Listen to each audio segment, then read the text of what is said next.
Олжас үйден кетті, деп Айсұлудың айқайлағаны құлағыма келді. Көңілдесі бар шығар, деді Зейнеп апа мұздай дауыспен. Бірақ шындық одан да сұмдық болып шықты. Олжас кеткен соң, Айсұлуға 150 миллион теңге ұрлады деген айып тағылды. Енді келін қамауда, ене далада. Ал ақшаны ұрлаған кім?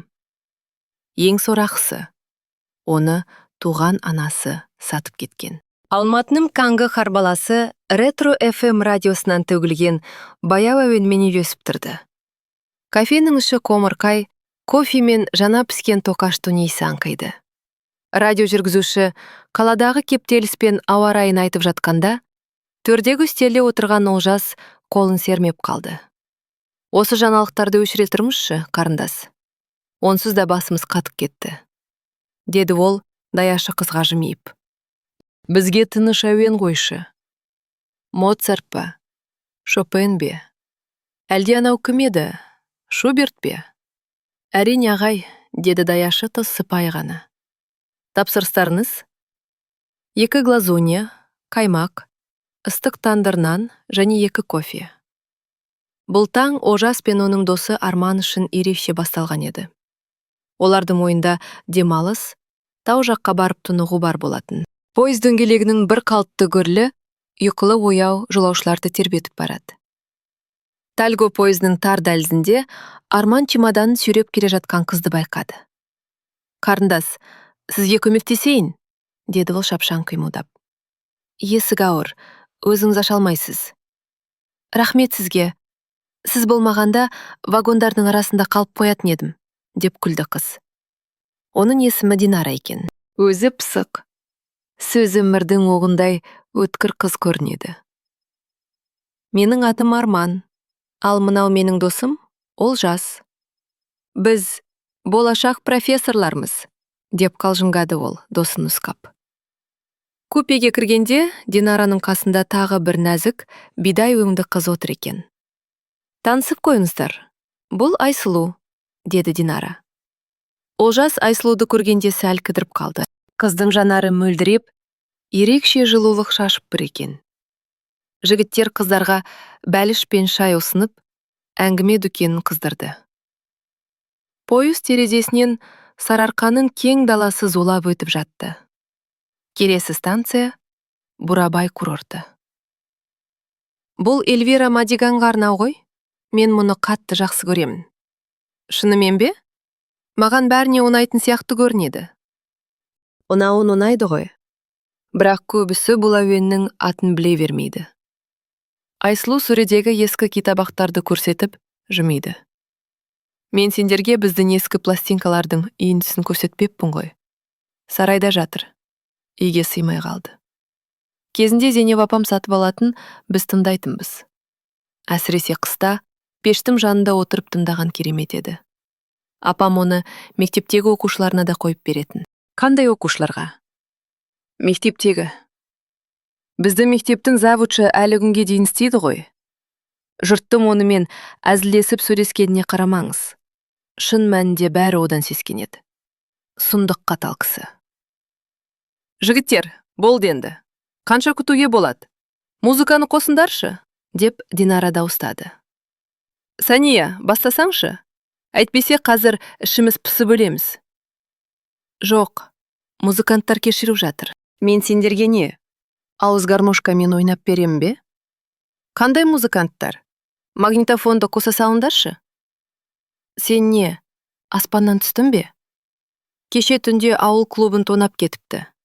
2-ші қабаттағы музейді де аппаратураны да түк қалдырмай алып кеткен. Тойға деп дайындап қойған гитара мен пианинонды да ұмытпапты. Ойбай, масқара. Олар ұмытпаған шығар.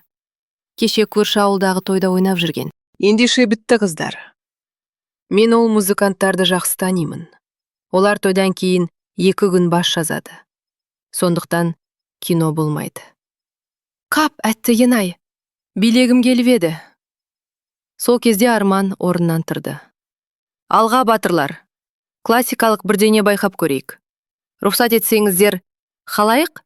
Егер клавишныйдың сүйемелдеуімен билеуге қарсы болмасаңыздар, кеттік. Ол ескі пианиноның қақпағын ашып, әуезді бір әуенді ойнай жөнелді. Олжас болса, досының иығынан қағып: «Міне, нағыз дос. Бірақ сәл баяулатшы, бұл вальс емес қой», деп күлді. Би кезінде Олжас Айсұлудың құлағына сыбырлады: «Айсұлу, сенің Алматыда жігітің бар ма?» «Жоқ». «Шын ба?» «Ура!» Олжас қуанғаны сонша қызды шыр айналдырып жіберді. «Ой, не істеп жатырсың?» «Тоқта, құлаймыз қазір». Әскери кафедрадағы оқу жаттығу кезі. Полковник дауысы зор шықты: «Студенттер, өткен сабақта күзетілетін объектіге жасырын кіруді үйрендік. Бүгін сақшыны дыбыссыз залалсыздандыру техникасын өтеміз». «Ағай, бізге мұның не керегі бар? Біз болашақ ракетчиктерміз ғой. Әзірге зымыран бар кезде ракетчиксіңдер. Зымыран болмаса, жаяу әскерге барасыңдар. Ал сен, Смирнов, тым ақылды болсаң, баш штабқа барасың. Тюрин және Смирнов, алға шығыңдар». Олжас Смирнов пен Арман Тюрин ортаға шықты. Бұл екеуінің арасындағы бәсекелестік оқуда ғана емес, махаббатта да өшіп тұрған кез еді. Жаттығудан кейін екеуі шетке шығып темекі тартты. «Болды, Олжас, қыстырла берме. Ол мені сүйет», деді Арман нық сеніммен. «Қайдан білдің?» Өзі айтты ма? «Әзірге айтқан жоқ. Бірақ мен сеземін. Сен араға түспе. Ал менімше, бәрі керісінше болу керек. Сен маған кедергі жасап тұрсың. Түсінші, қазір шысайчын ғасыр емес. Қыз үшін дуэльге шықпайды. Не істейін енді? Сені өлтірейін бе, қиналмауым үшін? Қолымнан келсе көр». Олжас кекете күлді. «Саған ол не үшін керек? Ең бастысы, қанша уақытқа? 1 күнге, 2 күнге? Мен сені білемін ғой. Аузына ие бол. Бұл менің шаруам. Бұл жерде сезім бар. Мен оған үйленемін, егер келісімін берсе. Мен де үйленемін. Я, сен сияқты ханзаданы күтіп отыр екен». Екеуі біраз керсіп, ақыры бір мәмлеге келгендей болды. Ертең Динараның туған күні. Сонда бәрін шешпек. Динараның кең жарық пәтері. Үстел үсті толы дәм. «Сәлем, Динара, туған күніңмен». Олжас үлкен гүл шоғын ұсынды. «Танысып қой, бұл менің қарындасым Сәния». «Сәлем, қош келдіңіздер». Сәния үйдің ішіне көз жүгіртіп, таңданысын жасырмады. «О, Мисен фарфор ма? Керемет. Ақшаңыз көп болсын. Күйеуіңіз жақсы болсын деп тілеймін». «Күйеуім дайын тұр, міне», деп Динара күлді. Олжас ас үйге шыққанда Арманның терезеге қарап темекі шегіп тұрғанын көрді. «Айсұлу қайда?» деп сұрады Олжас. «Ол келмейді. Ауылдағы әжесі ауырып қалыпты. Кеше түнде шұғыл кетіп қалды». «Жаңа жылға сонда қала ма?» «Иә, сонда қалатын сияқты». Олжас бір сәт ойланып қалды да: «Мен қазір келемін. Бір шаруа бар», деп шығып кетті. «Арман, сен жаңа жылды қайда қарсы аласың?» деп сұрады Динара. «Кім білсін? Жолым болса жұмақта, болмаса далада». Темір жол вокзалы. Жаңа жыл қарсаны, ығы-жығы халық. «Қарындас, Бурабайға дейін бір билет алып берімші, өтінемін». Олжас кассадағы қызға жалынды. «Билет жоқ, жігітім. Бәрі сатылып кеткен. Мүмкін бірдеңе қыларсыз? Мен сізге ән айтып берем, гитарамен. Өлең оқимын. Керек болса, еден жуып берейін. Бүкіл вокзалдың еденін жуамын. Күйеумен бір аусында істеймін. О кісіге бұл ұнамайтын шығар», деп күлді кассир әйел. «Бірақ тоқтаңызшы. Біреу броньнан бас тартты. Бір орын бар. Сіз періштесіз, рахмет». Полицейскилердің бет аузы көгеріп кеткен. Дәрігерден анықтама алып қойыпты. «Біз балаларыңызды әлі дұрыстап тінтігенде жоқпыз. Ал қалталарында не бар?» «Не?» «Есірткі». Бұл енді айтпаса да түсінікті. Айсұлудың зәресі ұшып кетті. Ойбай, кырдык. Айлин ашулана айғайлады. Мама, қойшы енді. Қандай есірткі? Осы ментке сене бересің бе? Ол сені ақшаға алдап отыр. Олжас қызына суық көзбен қарады. Айлин, сендерге ақша деген сөз ұнамай ма? Қалай өзі? Папа, ақша да сөз де ұнайды. Біздің ақшамызды клубта ұрлап кеткен. Мына ақымақ шалбарының артқы қалтасына сала салған ғой. Атанасы бір айға шетелге кеткен, маған бапки, кешіріңіз, ақша қалдырған. Сосын Салька екеуміз бір жыл бірге жаттыққанымызды атап өтейік дедік. Керемет атап өттік, сөз жоқ. Басымнан бір ұрды. Әлі құлағым шымылдап тұр. Мойным бұрылмайды. Жарайды, табиғат сені мидан қысып қойған екен, деді Олжас мысқылдап. Төбелесіп нелерім бар еді. Алинаны ұстай бастады ғой. Ұстаған соң мен шыдай алмадым. Сіз түсінесіз ғой, Олжас аға? Жоқ, түсінбеймін. Артем, сенің бар ақшаңды ұрлап кетті ме? Әрине. Үйде кішкене бар еді. Ертең Сали арқылы беріп жіберемін. Жақсы ойладың, деді Айслу, күйеуіне таңдана қарап. Енді қайтсын, аштан өлсін бе? Кеттік, көлікке отырыңдар. Үйлеріне жеткізіп тастаймыз. Алматы 2 вокзалы. Пойыз перронға келіп тоқтады. О, сәлеметсіз бе, Арман аға? Деді жас жігіт чемоданға ұмтылып. Көмектесейін? Жоқ, рахмет, өзім ақ. Қалай жеттіңдер? Жақсы ұйықтадыңдар ма? Онша емес. Бұл пойыз еске алмауым керек нәрселерді есіме түсірді. Түнімен ұйықтамай, темекі шегіп шықтым. Басым сынып барады. Көлікті мен айдайын ба? Жоқ, өзім жүргіземін. Сергемін. Сендер ұзаққа ма? Бір күнге. Жұмыстарымызды көремін де, кешке қайта ұшамын. Кеңсеге тартайық. Жақсы. Қанат, проблема бар ма? Жоқ. Бәрі керемет. Құжаттар түгел. Мені тағайындағаныңызға өкінбейсіз, Арман аға? Ең мықты филиал боламыз. Көресіз әлі. Неге көңілсізсіз? Мен сізді саяжайға шақырғым келген. Ұлым дүниеге келді. Демалыс қой, бәрі жиналады. Сіз де демалар едіңіз. Құттықтаймын. Рахмет. Мүмкін жүрерсіз? А? Кеттік пе? Ей, қойшы соны. Кеттік. Өкінбейсіз, Арман аға? Көңілді болады. Әйелімнің құрбылары келеді. Біз сізді үйлендіреміз. Жоқ, Қанат. Енді маған үйлену бұйырмаған шығар. Неге? Өйткені әлемде мен үйленгім келетін жалғыз әйел бар еді. Бар еді? Яғни, ол кезде маған керегі сол еді. Қазір өзгерген шығар. Бәріміз сияқты. Сіз оны көрмегелі көп болды ма? Я, біраз болды. Мен Алматыда тұрғаныма 1 жыл ғана болды ғой. Оған дейін 15 жыл Америкада болдым. Қой, Қанат, одан да сенің ұлыңа не сыйлық аламыз, соны ойлайық. Үйдегі дастархан басы. Әй, кім бар? Папа, тез келші, ұйықтап қалыппын. Сәлем, күншуағым.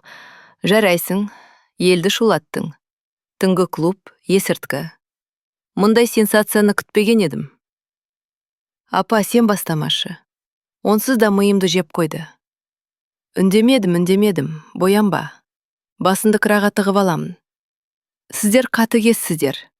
Осындай ұсқынсыз қыз туып алып, боянуға рұқсат бермейсіздер. Бәріміз төрге отырыңдар. Кофе суып қалады. Зейнеп апа төрде отыр. Олжас, мен бүгін саяжайға баруым керек еді. Апарып тастайсың ба? Жоқ, мама, бүгін бос емеспін. Шаруаларым бар. Қап, сенбеді ғой. Табиғатқа шығамыз ба деп едім. Мынау қандай майға қуырылған? Зәйтін майына, ене. Жей беріңіз, сізге болады.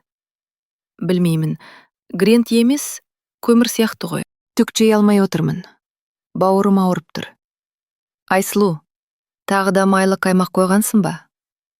Айлин, апаңның қаймағын алып келші. Міне киіңіз. Үстіне не киіп алғансың, ботам? Юбка емес, белбеу ғой. Мұнда юбкамен тек қарыздан қашуға болады. Қайда барасың? Емтиханға ма? Жоқ. Қандай емтихан? Бұл қыз клуб жағалап жүр. Шығармадан 2 алыпты. Түк уайымдамайды. Көшіріп алу қиын болды ма не? Бұл бала өмірге мүлдем бейімделмеген. Сылдыр еткен дыбыс естілді. Сервиз. Голландиядан әкелген сервиз еді. Жалғыз естелік қалған. Соны да сындыру керек пе? Үстел басында 5 жасар бала сияқты қолыңды сермегенін не? Кейде осы шанышқымен біреудің көзін шықып аласың ба деп қорқамын. Апа, таңертеңнен бері тиісе бердіміз ғой. Болды, айғайламаңызшы. Әкеңе дауыс көтерме. Бірінші вызов бастады ғой. Қарандыршы, желімдеуге болады. Ертең шеберге апарамын. Не болды сонша? Ескі бірдеңе сынды ғой. Кімге керек ол? Шашаттыңдар. Орнына отыр. Раисаның да басында осындай қайғы. Іті 6 күшік туыпты. Бірақ олармен проблема аз. Зейнеп Төреқызы, өтінемін. Баланы итпен салыстырмаңызшы. Әрине, салыстыруға келмейді. Олар асыл тұқымды күшіктер ғой. Сен маған айтшы, вазаны үстелге неге қойдың? Кімге керек еді ол? Кешіріңіз, кеше өзіңіз қойғансыз. Мен бе? Басталды. Не болса да, бәріне мен кінәлімін. Болды. Мен бұған шынай алмаймын. Жол полициясы қызметкері көлікті тоқтатты. Аға лейтенант Қайсарбеков. Лейтенант мырза, мен сарыға өттім ғой. Маневрді аяқтап жатқанмын. Қателесесіз, Олжас мырза. Қызылға өттіңіз. Тіпті видеоға түсіріп алдық. Көргіңіз келе ме? Жібере салыңызшы, өтінемін. Қатты асығып барамын. Асықпаңыз. Бармайтын жерге үлгеріп қалуымыз мүмкін. Айыппұл мөлшерін білесіз бе? Білемін, бірақ қалтамда бар ақшам осы. Берсем, көк тиынсыз қаламын. Алмаған ақша ауадай қажет. Қызық екен, Олжас мырза. Көлігіңіз қымбат, ал қалтаңызда студент сияқты ақша жоқ. Не? Ештеңе. Хаттама толтырмыз. Күте тұрмыз. Квитанция бітіп қалыпты. 1 сағатта келеді. Құдай атты. Зейнеп апа сөмкелерін жинап жатыр. Айсұлу, қарашы, картинаның жақта ұсыныпты. Ауыстыру керек. Жақсы тапсырыс беремін. Тазалату да керек екен. Олжас қайда? Кетіп қалды. Байғұс еркекті мезі қылдың. Қоштаспай кетті. Енді заттарды кім шығарады? Басында қайыршы сияқты Раисадан шопырын сұрап едім. Енді ше? Мен көмектесемін. Дәрілеріңізді алдыңыз ба? Тағы да дәрі. Жарайды, бері. Мынаны күніне 3 рет ішіңіз, ұмытпаңыз. Мынаны ұйықтар алдында. Ал мынаны жүрегіміз сәл ауырса болды ішіңіз. Айсұлу, неге жүдеп кеткенсің? Көзімнің асты қап-қара. Сұмдық. Жасыма сай қалыптымын ғой. Оттама. Мен сенің жасында жарқырап жүргенмін. Кеше құрбың Динара хабарласты. Міне, өзің күтетін әйел. Күйеумен баяғыда ажырасып кеткен маған неге айтпадың? Сізге қызық емес деп ойладым. Сонда маған ауру мен дәгіден басқа ештеңе қызық емес пе? Қандай адамсыңдар өзі? Туған қызым тастап кетті, 3 жылда бір хабарласады. Сен үндемейсің, ол жас болса тіпті жаман. Зейнеп Төреқызы, оның жұмысында проблемалар бар сияқты. Қазір кімде жоқ? Ештеңе етпес, еңсерер. Сен тек оның жүйкесіне тиесің. Көмектесем деп жапсасың. Еркектер мұны бағалайды дейсің бе? Ешқашан. Мен марқұм шалымның ісіне араласқан емеспін. Генерал шенін алғанда да, үйге жарқырап келгенде, иығындағы жаңа жұлдызға мән бермегендей түр таныттым. Ал сен бәріне көмектескің келеді. Раисаға массаж тауып беріпсің? Оның жамбасы сынған ғой, тұрмай қалу мүмкін еді. Оған кім рахмет айтады? Екеуі отырып алып, сол массажистке қанша ақша кеткенін айтып жылайды. Шопыр келді. Жүріміз. 10 минутқа кешіктің. Кешірші, жаным. Тоқта, Гүл қайда? Вика, мен сені сағындым. Жоқ, мынаған қараңыздаршы. Мұны конфетно-букетный кезең дейді. Тек қолын жүгіртуді біледі. Қызыл раушан қайда? Валентин күніне жүрек қайда? 8 наурызға жүзік қайда? Вика, түзелемін, уәде беремін. Жарайды, көрейік. Бірақ біліп қой, мен тек 3 рет кешіремін. Қалай өтті? Қатты ұрыс шығарды ма? Мен әлі айтқан жоқпын. Неге? Жиналған едің ғой. Демалыс қой. Анам үйде, қызым бар. Аядым. Міне, қандай қорқақ екенсің. Қойшы. Оңай дейсің бе? 16 жыл бірге тұрдық. Көрмеге барайықшы, сосын маған барамыз. Вика, көрмеге барғым келмейді. Бірден саған барайықшы. Жоқ, бару керек. Ол жерде клиенттер болады. Қандай клиенттер? Біздің компанияның потенциалды клиенттері. Зайырлы шара ғой, мен олармен байланыс орнатамын. Құдай-ау, сенің ойында тек бизнес. Менің ойымда бәрі бар. Кеттік. Қайда жиналдың, аш-жалаңаш? Мама, қойшы. Жаттығуға кешігіп барамын.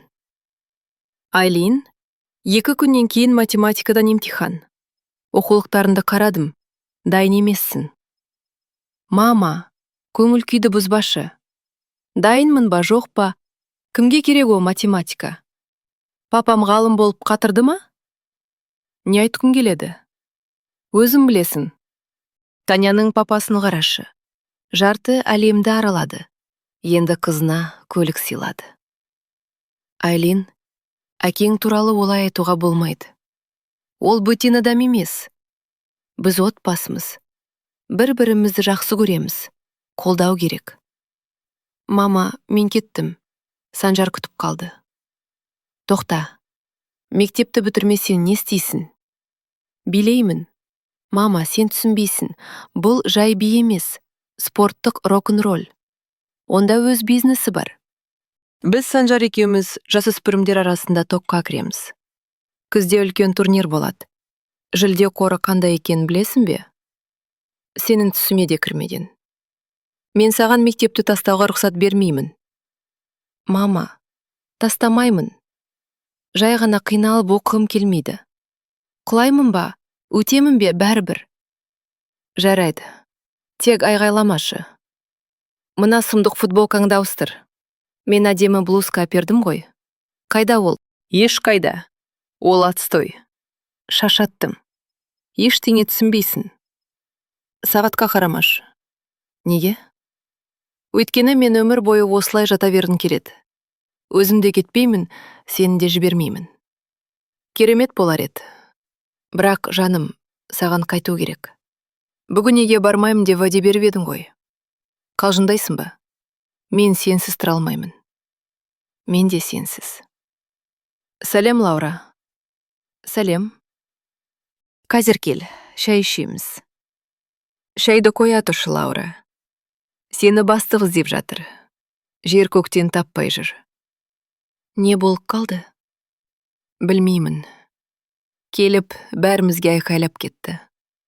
Бөлім басшыларым неге кешігеді деп ашулы.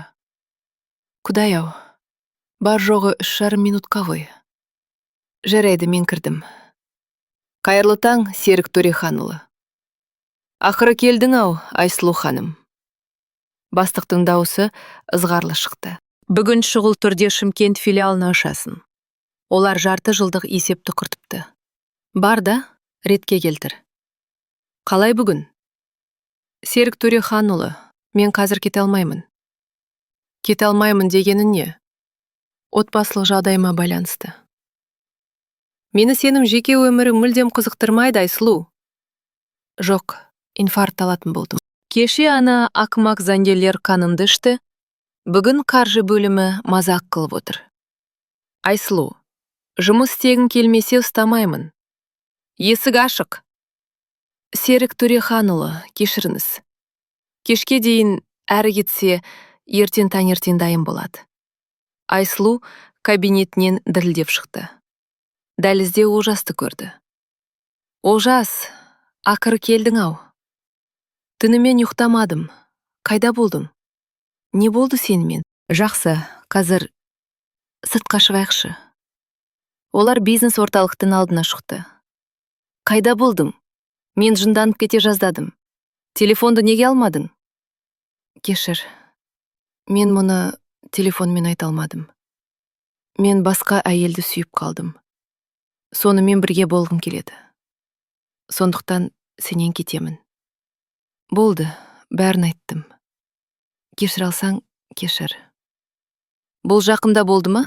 Жақында. Бірақ мен бұлай екі жаққа алдап өмір сүре алмаймын. Сені алдағым келмейді. Оны жоғалтудан қорқамын. Басқа жол жоқ. Иә, әрине. Егер сүйсең, тек қобалжымашы. Мен сені ұстап тұрған жоқпын ғой. Қолым дірілдеп тұр, көрдің бе? Жұмысына келгеніме ренжіме. Бір шешкен соң, тездетіп бітіргенім дұрыс дедім. Келгенім дұрыс болды. Тірі ме екен деп уайымдап едім. Тек Айлинге қалай айтамын? Жынданып кетті де. Олжас, қалай? Оның онсыз да өтпелі кезеңі қиын. Айсұлу, мен оның өгей әкесі болғандықтан кетіп жатқан жоқпын. Туған қызым болса да бәрібір кетер едім. Түсіндім. Бара бер. Заттарымды алып кеттім. Апам үйде жоқ еді. Кейін хабарласамын. Сау бол. Қайда барасың, қой? Әй, сұлу қыз, абайласаңшы. Арман ұста, тез шарық. Түнімен жұмыста. Ол кетті. Жақсы. Сағат түнгі 10. Олжас қалдырып кетті. Солай деу керек еді. Айсұлу, мен бұрынғы актриса болсам да, өмірді жақсы түсінемін. Сендердің өтірік бақытты болып жүргендеріңді баяғыдан сезетінмін. Сен сияқты шыпыстыратын әйелмен еркек ұзақ тұра алмайды. Қызды да дұрыстап тәрбиелемедің. Зейнеп апа, мен өмір бойы таңнан кешке дейін жұмыстамын. Қай уақытта тәрбиелеймін? Айсұлу, мен бұрынғы актриса болсам да, өмірді жақсы түсінемін. Мен марқұм шалының ісіне араласқан емеспін, ал сен бәріне көмектескің келеді. Зейнеп төре қызы, сіз олай істемейсіз. Мен өмір бойы таңнан кешке дейін жұмыстамын. Қай уақытта тәрбиелеймін? Оны мен тек мен емес, ешкім айналысқан жоқ. Айсұлу, менің бақшама тас лақтырып отырсың ба? Мен басында ескерткенмін, маған және балаға сенбе деп. Менің театрым, спектакльдерім болды. Сонда бәрін тастап зейнетке шығу керек пе еді? Мен саған сол жетімдер үйін өле-өлгенше айтып өтетін шығарсың. Зейнеп төре қызы, дәріңізді ішіңізші. Кешірші мені, артық кеттім. Ұмытайықшы бәрін. Мама, неге жылап отырсың? Айлин, сенен ішімдік иісі шыға ма? Санжар химиядан олимпиаданы жеңіп алды. Соны жуып, бір бөтелке сыра аштық. Папаң бүгін келмейді. Ол үйден кетті. Қалай? Біз уақытша бөлек тұрамыз. Ол өзі кетті. Ол оңбаған, сәтқын. Айлин, аузыма ие бол. Я, әрине, атанам керемет. Сөз жоқ. Айсұлу, Динара, сәлем. Қарызға ақша бере тұршы. Айсұлу, қалжыңдайсың ба? Мен қазір жұмыссыз қалуым мүмкін. Динара, соңғы үмітім сенде. Жоқ, Айсұлу. Ол маған Каспий Голд Катен тебен аударады. Динара, Айлин 2 күннен бері аш отыр. Арман, менен ақша алшы, өтінемін. Банк клиент жүйесіндегі іздерді өшіре аласың ба? Оңай, не үшін? Қазір менің жұмысыма барамыз. Мен шоттан маған тиесілі ақшаны шешіп алғым келеді. Кеттік. Арман, жындандың ба? Бұл ұрлық қой, қылмыс. Шұғыл қайтару керек. Айсұлу, тыныштал. Мен саған 50 миллион теңге аудардым. Сенімен бірге ұша алмаймын. Мен ұрланған ақшаға теңізге бармаймын. Айслу, сен Олжасты неге бірде жақсы көріп кеттің?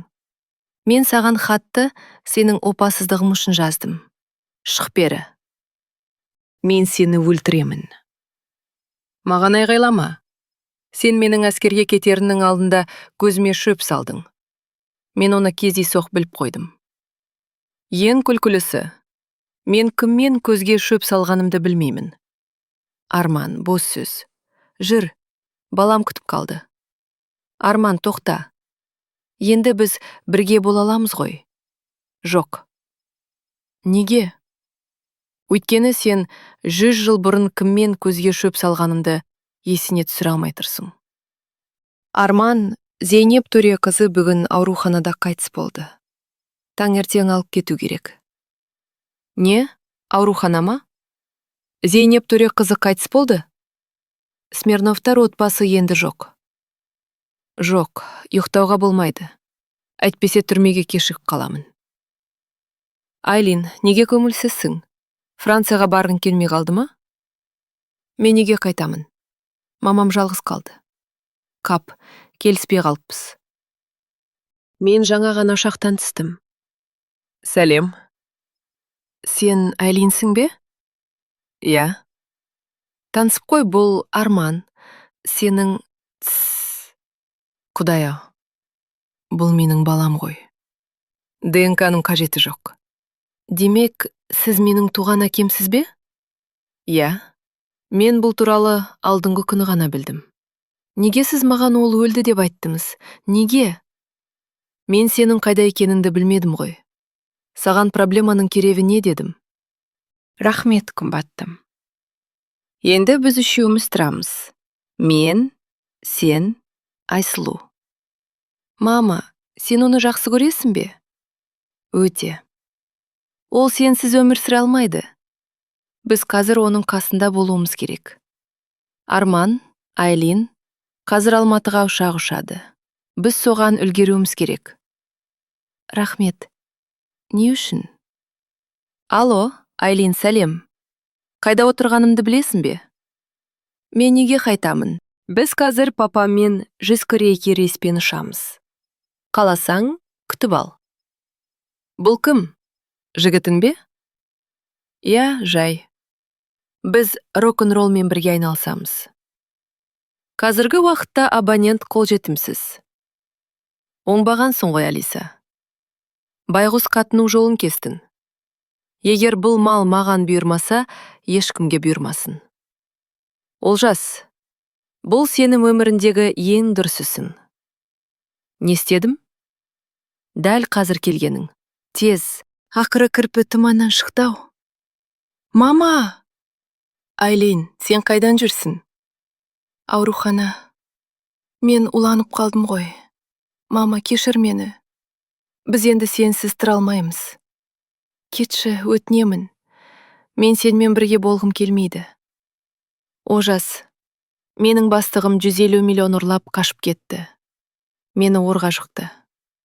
Айсылу, мен бәрін түсіндім. Уайымдама. Ешкім сені қамамайды. Мен оны табам. Айлин, дәлізге шыға тұрайықшы.